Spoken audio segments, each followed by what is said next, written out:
जीवन में एक बार ऐसा दौर आया जब मैं बैंकरप्ट हो गया, दिवालिया हो गया।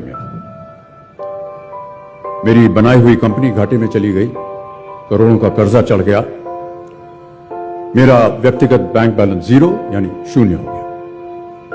कमाई के सब जरिए बंद थे और सरकार की तरफ से घर पर कुर्की के छापे लग गए।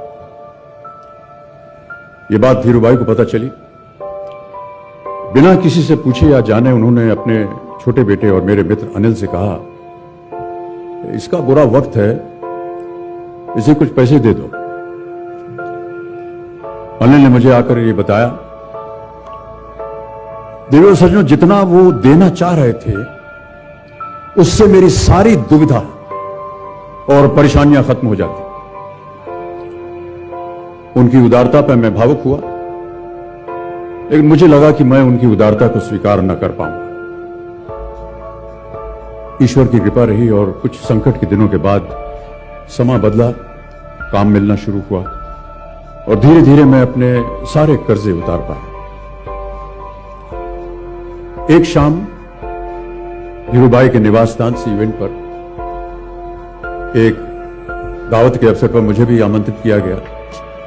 तो ऊपर लॉन में एक तरफ धीरूभाई एक बड़े से मेज पर अपने कुछ मित्रों, बड़े फाइनेंशियल और कॉर्पोरेट वर्ल्ड के दुनिया के दिग्गजों के साथ बैठे बात कर रहे थे। मुझ पर नजर पड़ी तो मुझे बुलाया और कहा, यहां मेरे साथ बैठो। मुझे बड़ा अजीब लगा, मैंने क्षमा मांगी और कहा, मैं उधर अपने मित्रों के साथ बैठा हूं, वहीं ठीक हूं। उन्होंने जिद की और बैठा लिया मुझे। फिर अपनी उस दिग्गजों की महफिल में उन्होंने कहा, यह लड़का गिर गया था लेकिन अपने बल पर फिर खड़ा हो गया है, मैं इसकी इज्जत करता हूं।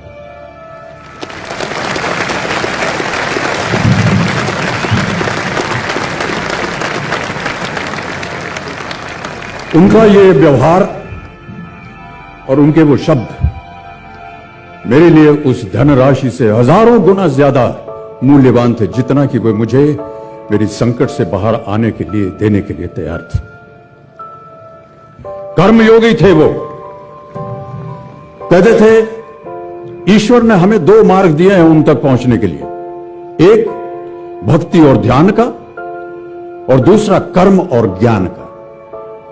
मैं दूसरे मार्ग पर चलने वाला इंसान हूं।